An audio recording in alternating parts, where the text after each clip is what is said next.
Today is the day when we are going to demystify what are agents in AI.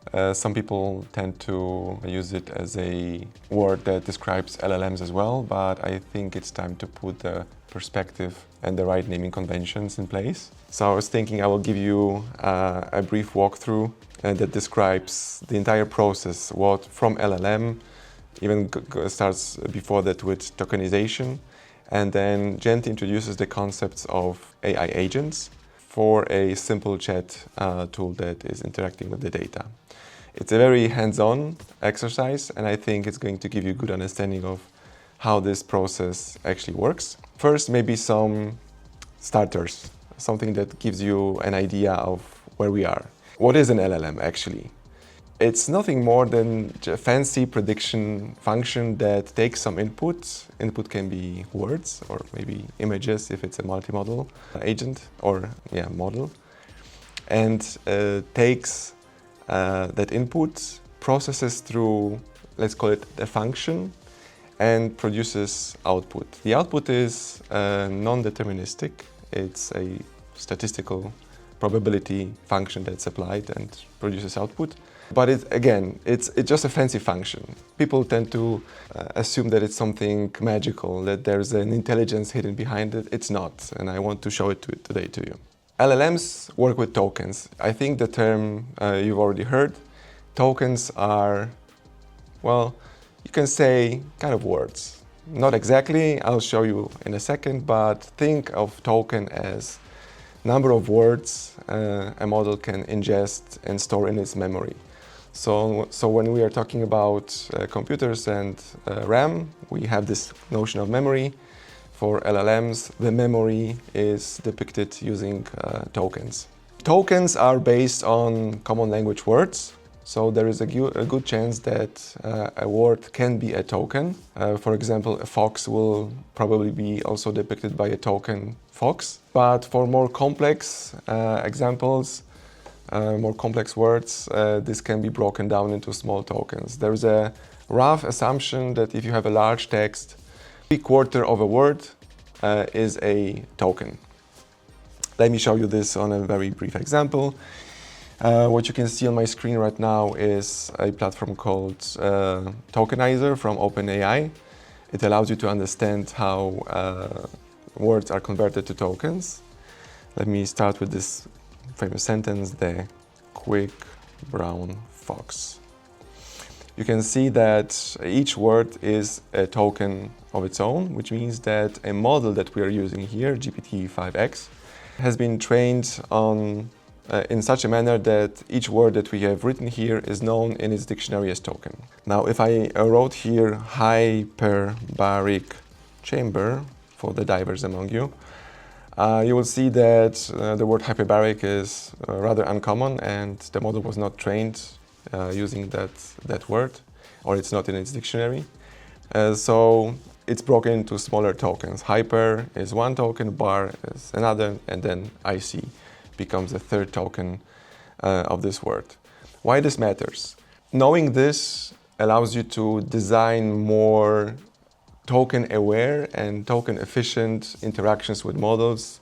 Eventually, you'll have to understand that you're paying for tokens used and tokens generated. So if you are aware of the feature that each token actually costs money, then it's going to be much easier to think fiscally aware about your interactions with agents. Why am I saying all this? Because like you see, the tokens that you generate are based on the input that you provided. So if you wrote here let's say to the model, the quick brown fox, and asked the LLM to produce whatever it feels as appropriate, the way it's trained, he will start to predict each subsequent word as, the quick brown fox jumps over the fence. They are not intelligent, they are simply predicting. So let's start with demonstrators that are actually putting money where the mouth is and are showcasing what actually happens under the hood. I'm using a framework called Agno to build a set of agents that we are going to interact today with. But before we start that, please keep in mind the things that I've mentioned. So the tokens are both currency in the LLM, but also are being predicted as the next output. And then model only knows in itself what it was trained on.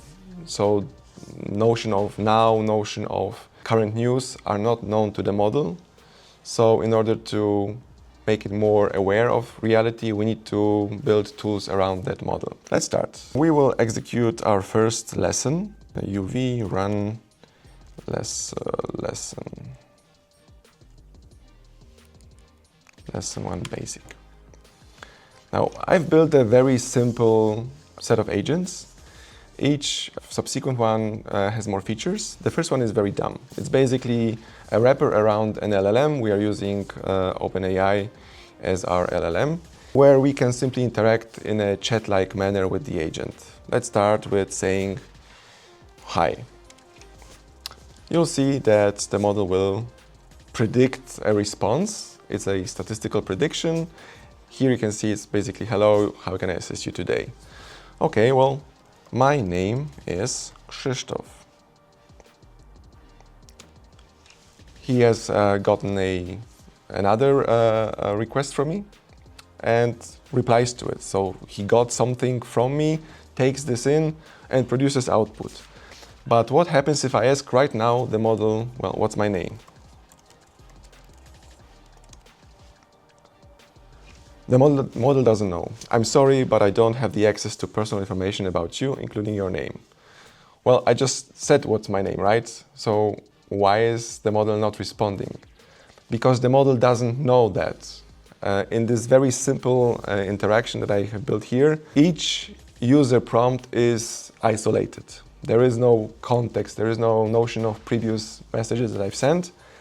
So we need to, basically, with each prompt we provide, we should send all the information that we need the model to use for its interaction. I want this to sink in, because actually that's how all those models and agents work further down the road. We send anything that we need the model to be aware of for the interaction as part of the prompt. It happens sometimes behind the scenes. It's hidden, abstracted from the user so that we have this nice feeling of interacting with a semi-aware being, but it's not. It's behind the scenes. Anything that we've sent is sent in this magical context window.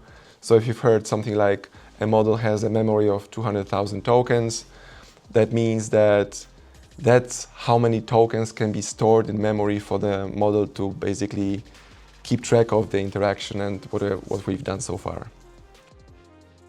That's a very good question. So obviously, if we are running it on a public model like OpenAI or Anthropic's Claude, the data that you're sending is sent to the model. So either you should have some sort of anonymization of the data that you're sending if privacy is key, or you should maybe execute your trainings or your prompts on the locally running models, which can be then executed on a rather powerful, but a machine that runs in your infrastructure. That means it's not being sent to the cloud. So yeah, you should be aware of where the data, what kind of data you're pushing, where it's processed. And you should also be aware if the license you have with the provider enables them to use your data and your prompts to further train the models. The most basic models, the ones that are free, well, you know, nothing's free. If something's free, you're the product. Those models, by license, can use your data for training purposes.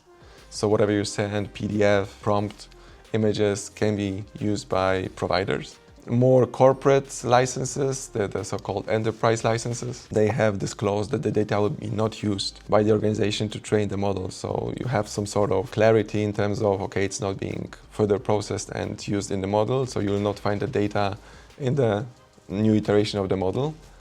But it still is sent to the cloud. So if GDPR or privacy is of utmost concern, you should have some sort of anonymization process in the pipeline. Okay, so coming back to the topic, so like I said, the model doesn't know, but maybe I will show you what that actually means. So let me switch to another application. Whatever I'm showcasing or interacting with the model, I can monitor using an application called Arise Phoenix. It uncovers what happens under the hood of model interaction.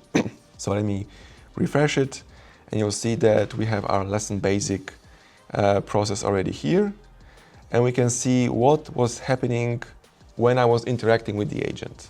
Look at this. So there's simply input, what's my name, and there is no anything else here. No history, no previous context, no previous messages. If you look at the messages I've sent before, the first one, hi, is again isolated. There's no context. So let that sink in. In its very simple iteration, a large language model is basically taking input and processes it as processes output. But to give it more, to make it more aware or more sane, you need to fiddle with some components, and that's the next lesson I'm going to demonstrate. So let me close this chat window here, and let's start lesson 2. Run lesson 2 with history. Okay. This is the next iteration of the agent. Again, I can obviously show you the code later if you're interested, where we have enabled something called session history or chat history. It basically gives the model context of n messages from previous interactions. It's a good question because you talk to an agent or you talk to an LLM using natural language. So you have to be very explicit in how you craft your commands to the agent regarding data it doesn't know. So you should probably have a clause as form of a guardrail that says, if the data I am requesting is not accessible, clearly state so and do not make things up. I know it sounds funny because you're basically talking like to a child, but that's how they are crafted. You're no longer programming, you're performing like statistical interactions. You have to be very clear and concise. Think like talking to a child. Like, don't lie to me, I'll be very sad if you do so. So did you take the toy? No, I did not. Same thing with the model. Be very explicit, and when you design a system prompt, define those guidelines. Never hallucinate, never make things up. If you don't say that, well, it actually feels like it can do anything because it was designed to produce some output, like a statistical output. Okay, so the demonstration about chat history, well, let's look at it. Hi, again, same example, model says hi. My name is Krzysztof. Cool. Model says, nice to meet you, Krzysztof. How can I help you today? Okay.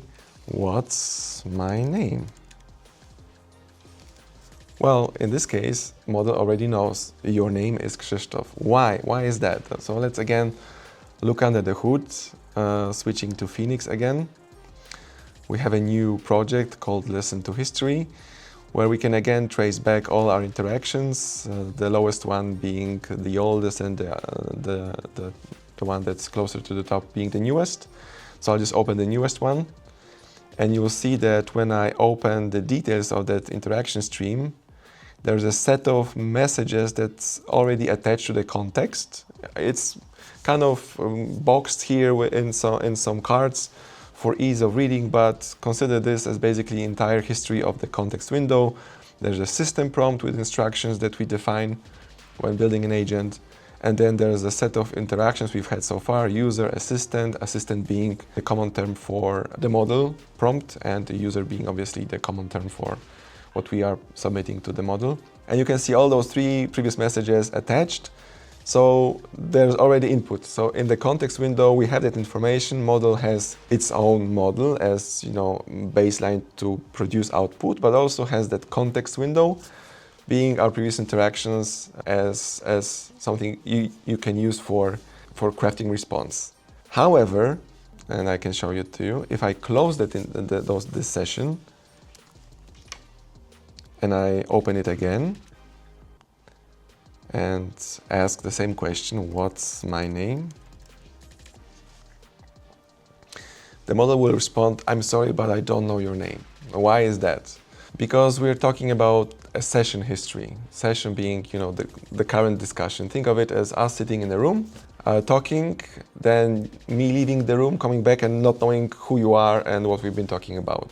There's basically like a amnesia already happening. Model doesn't store, as it's designed here, it doesn't save that session as something that's persistent. Why is it important? Well, you can build applications that are forgetting interaction with the user once it's finished by design. Again, to come back to your previous question, to tackle privacy regulations. You don't want maybe to expose or to store too much personal information during customer interactions, so you might want to forget that happening already. You might not want to do that, that's a different story, but maybe for your use case that makes actually sense. So if you want to persist that history across multiple sessions, you can do that. Agno, that's possible. It's also possible in other agent orchestration services. But I want that again to be stored in your, let's call it short-term memory, that this chat history is ephemeral. It's forgotten once it's concluded. Can be obviously stored for further interactions, but it's not by design in its simplest form. But can you save those interactions? Well, yes. And that's another example. I will use the 2B lesson with history across sessions, where you can actually name a session. You can create a name for that session. For example, interaction with Krzysztof Radecki in a banking system or in a travel agent. That keeps that context across multiple sessions. So when I do the same, my name is Krzysztof. The model will respond, hi Krzysztof, how can I assist you today? When I close that interaction and open it again and ask what's my name, the model will respond, your name is Krzysztof, because it's refreshed the sessions from previous interactions and put them again in the context. So in our short-term memory, basically, like you and me preparing for a customer meeting and going through the notes, refreshing what happened. Okay, now I have my context and I can talk to the client as if we spoke yesterday. It's very common scenario. For models, it's far more so. Thank you guys for listening. And yeah, if you have any questions, like and subscribe.